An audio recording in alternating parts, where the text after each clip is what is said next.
The steel cuffs gnawed at my flesh, their icy grip unrelenting as I stood on the cracked asphalt, staring at the crimson stains that hadn't yet congealed.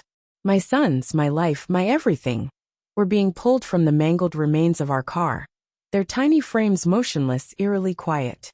My screams tore through the air, ripping my throat raw with despair, but I was powerless as they were carried off.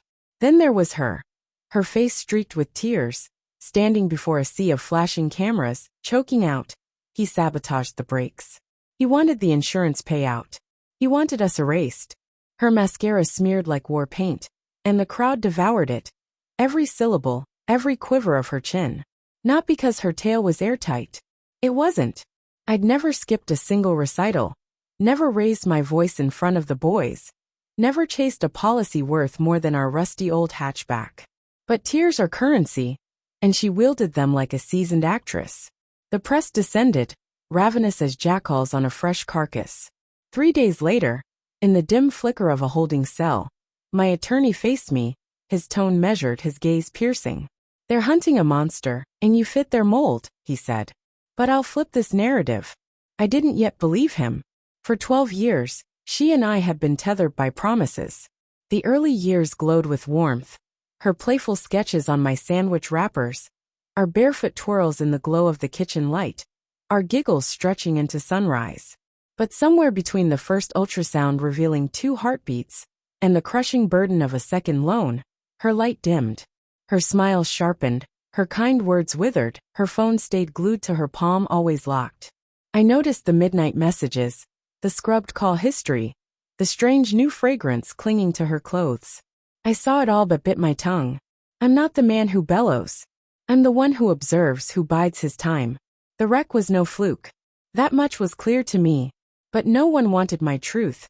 Not the cops, not the courts, not the newsreaders replaying her tear-soaked story on a loop. They dubbed me the break-cutter butcher, a demon in a button-down. Yet I held 3 truths, each heavier than the last.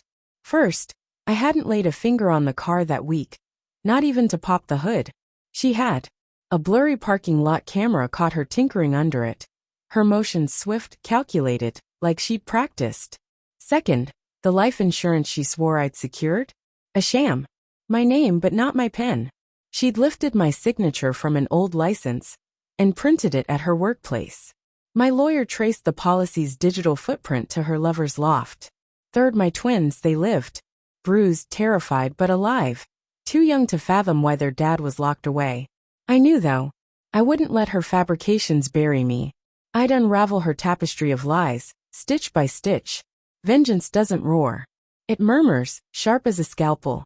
For 9 months, I crafted my defense from a cell. My lawyer played the slow burn, methodical, while she basked in her presumed victory. We dug up emails she thought she'd wiped, combed through call logs, financial records, even a voice note where she fumbled her story. We uncovered a payment, $12,000 wired to her boyfriend, marked last piece, sent 3 days before the crash. Then the knockout blow. Her boyfriend, a tinkerer with a wrench, had shared videos online, boasting about unique projects and custom tweaks. One clip showed him rigging brakes, our car, our method. We let that video speak in court, its truth louder than any argument.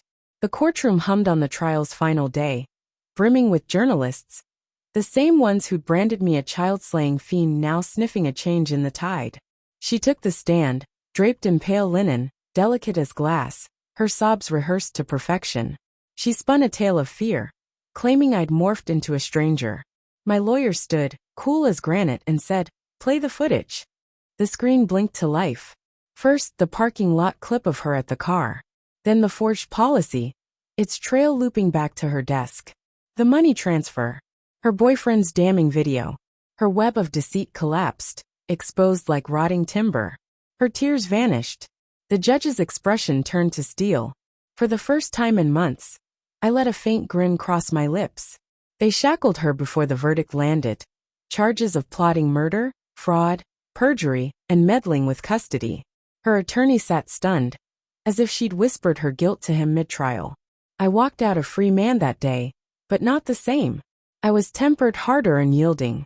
Outside the courthouse, my boys sprinted to me, their little arms encircling me like a shield. I knelt murmuring, "Daddy's here for good." Every word was a vow. She's caged now, locked away for 2 decades. No chance of parole, no cameras, no stage, just bars and silence. She sends letters to the boys, begging them to know the true her. I ensure those words never reach them. The true her lies shattered in the ruin she engineered. I walked through her fire, clutching truth like a blade. They tried to crush me with her lies. I buried her with my proof. Justice wasn't blind. It just needed someone to pry its eyes wide.